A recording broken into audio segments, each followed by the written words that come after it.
There is a specific piece of advice you will hear in almost every Facebook group about moving to Mexico. Just leave every 6 months and come back in. Cross the border, grab a coffee in the parking lot, walk back through, and boom, you have another 180 days. People call this the border run or perpetual tourism, and thousands of Americans have built their entire life in Mexico around this one piece of advice. Here is the problem, and that advice is not written anywhere in Mexican immigration law. And in 2026, immigration officers are enforcing that gap more aggressively than they ever have before. So today we are doing the residency visa video properly. Not the version where someone glances at a government website once, in 2019, and has been repeating the same numbers ever since. We are going through the tourist permit, the 2 residency categories, the actual financial thresholds as they stand in 2026, and the specific advantages and traps that only apply to you if you are planning to live close to the US border, because almost nobody covers that angle, and it changes some of these decisions completely. Quick thing first. If getting this kind of paperwork actually right matters more to you than a 5-minute overview, tap subscribe. It is free, and it keeps this kind of detail landing in front of you automatically. Okay, let's start with the document almost everyone enters on, because most of the confusion starts right here. The FMM, the Forma Migratoria Multiple, is not a visa. It is an entry permit, and legally you are classified as a visitor without permission to perform paid activities. It can be granted for up to 180 days, but here is the part almost every blog gets wrong. 180 days is a ceiling, not a guarantee. The number of days you actually receive is at the discretion of the individual immigration officer standing in front of you under Article 43 of the Ley de Migración. Show up looking like you are moving in permanently, with luggage stacked to the roof of your car, and an officer can legally hand you 30 days instead of 180. This happens more than people admit online. Now, the border run itself. Here is what is actually true. There is no law that forbids you from exiting Mexico and re-entering to receive a fresh FMM. That part is real.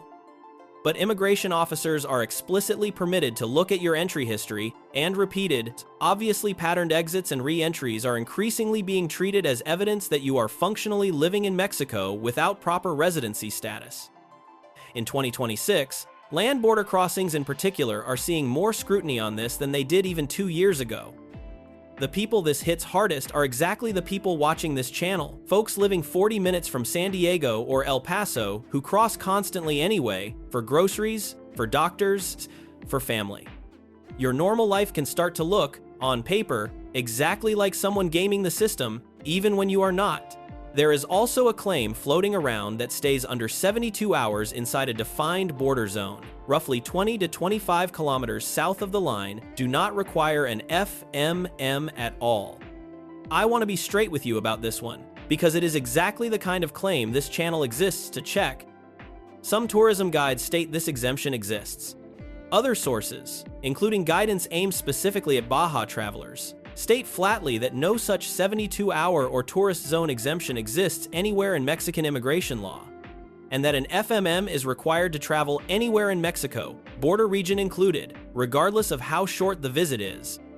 Those two claims cannot both be fully correct, and I am not going to pretend I can resolve that contradiction for you from a script. What I can tell you is this. If you are planning short, frequent crossings, and you are relying on a border zone exemption to skip paperwork, confirm it in person at your specific port of entry before you build a routine around it. Rules that get applied inconsistently at different crossings are exactly where people get caught out. So if border running is legally murky and increasingly risky, what is the actual stable way to live in Mexico long term? That brings us to residency, and there are 2 tiers: Residente Temporal and Residente Permanente. Residente Temporal is granted for between 1 and 4 years, and it is the category almost every retiree, remote worker, and long-term expat starts with. There are several paths into it through a Mexican employer, through marriage or a direct family tie to a Mexican citizen or resident, through being a student, and the one that applies to most of the people watching this channel, through economic solvency. This is where I need to slow down, because this is exactly the kind of number that gets mangled online. I pulled current 2026 figures from multiple Mexican immigration law sources while building this video, and here is the honest situation. They do not fully agree with each other. Most sources place the monthly income threshold for the solvency route at around 300 days of the UMA, the government's daily reference unit, which lands somewhere around 33,000 to 35,000 pesos a month, roughly $1,700 to $1,800, shown across your last 6 months of bank statements. At least one source I checked cited 400 days of UMA instead, which pushes that number closer to 45,000 pesos, over $2,200 monthly. On the savings and investment route, most sources cluster around 5,000 days of UMA, roughly 550 to 600,000 pesos, call it $28,000 to $30,000, held for the trailing 12 months. But I also found a source citing 26,000 days of UMA for that same route, which is nearly 5 times higher. I am telling you about that gap on purpose, not hiding it. This is precisely why so many border area expats end up frustrated and confused, and it is why you should never fully trust a single number from a single blog, including, honestly, treat the numbers in this video as a strong starting range, not gospel. The thresholds are set by the INM, adjusted through internal administrative criteria rather than the immigration law text itself. They shift year to year, and multiple legitimate legal sources note they can vary slightly by consulate. Before you apply, confirm the exact current number directly with the consulate where you intend to apply, not with a comment section. Residente Permanente is the second tier, and it gets you out of the renewal cycle entirely. No more visits back to an office every 1 to 4 years. There are 3 real paths here. First, direct qualification through solvency, at a noticeably higher bar than temporary residency, commonly cited around 500 days of UMA monthly, which is close to $3,000, sustained over 24 months instead of 6, or a substantially higher asset threshold. Second, automatically, after 4 consecutive years holding Residente Temporal status. Third, through specific family circumstances, marriage to a Mexican citizen after 2 years, or being the parent of a Mexican citizen. One myth worth killing right here: there is no rule that simply being retired or being over a certain age gets you permanent residency on its own. You still need one of these 3 actual qualifying paths. Age alone is not a category. Now, here is where the border proximity angle actually changes your decision-making, and this is the part almost nobody covers. First, geography makes your application logistics genuinely easier. If you are applying from the solvency route, you typically start the process at a Mexican consulate in your home country before you ever move. And if you live near the border, that consulate might be a 90-minute drive away instead of a flight. San Diego, El Paso, Laredo, Nogales, all of them host Mexican consulates that process these applications constantly, specifically because so much of their caseload is exactly this profile: Americans relocating just across the line. That familiarity can genuinely mean smoother processing, because the staff has seen your exact situation 1,000 times before.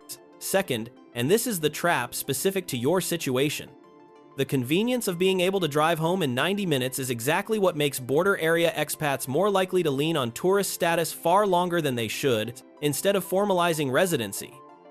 It feels unnecessary when the border is right there. But remember what we covered earlier, that convenience is the same pattern immigration officers are watching more closely now. The math genuinely works against procrastinating here. If you already know you are staying more than 6 months a year, every year, the honest move is to start the Residente Temporal paperwork early, specifically because your proximity to the border makes the frequent crossing version of tourist status the riskiest possible way to live, not the safest. Third, working remotely for a US company while living near the border. This is enormously common in this exact demographic, and the honest legal answer is nuanced. Multiple current legal sources note that remote workers paid by a foreign employer with income landing in a foreign account generally do not require an additional Mexican work permit beyond standard residency, because you are not entering the Mexican labor market. That is meaningfully different from working for a Mexican company, which does require a separate employer-sponsored work authorization. If your paycheck comes from north of the border and lands in a US bank account, your solvency route, Residente Temporal, is very likely the correct lane. If a Mexican business is about to put you on payroll, that is a different application entirely, and choosing wrong here is the kind of mistake that can genuinely delay your paperwork by months. Let's talk about what this costs and how long it actually takes, because that also gets exaggerated in both directions online. Government fees for the residency card itself typically run a few $100s, separate from any translation, apostille, or legal assistance fees you choose to pay. The consulate stage, where your solvency or family documentation gets approved, generally takes a few weeks. Once you are approved and enter Mexico, you then have a limited window, commonly around 30 days, to complete what is called the canje, exchanging your visa sticker for your actual physical residency card at an INM office inside Mexico. Miss that window and you can lose the approval entirely and have to restart. If you live near the border, this step is genuinely one of your biggest practical advantages. You are not scrambling to find flights and hotel rooms near an INM office in a city you have never visited. You are driving to an appointment and coming home the same day. So here is the honest, unglamorous version of the plan. If border proximity is part of your life, do not build your long-term residency plan around the border run. It is not illegal on its own, but it was never designed to be a substitute for actual status, and the pattern is being watched more closely every year, especially at the exact crossings this channel's audience uses constantly. Decide honestly whether you are staying more than half the year. Confirm the current solvency numbers directly with your nearest consulate rather than a blog. Pick the route that actually matches your income source, and use your proximity to the border as the advantage it actually is for the consulate visit and for the canje appointment instead of as a loophole. If this kind of accurate, unglamorous paperwork breakdown is useful to you, tell me in the comments which part of this process you are dealing with right now, whether that's the solvency numbers, the canje appointment, or the remote work question. Subscribe for more of this, and I will see you in the next video.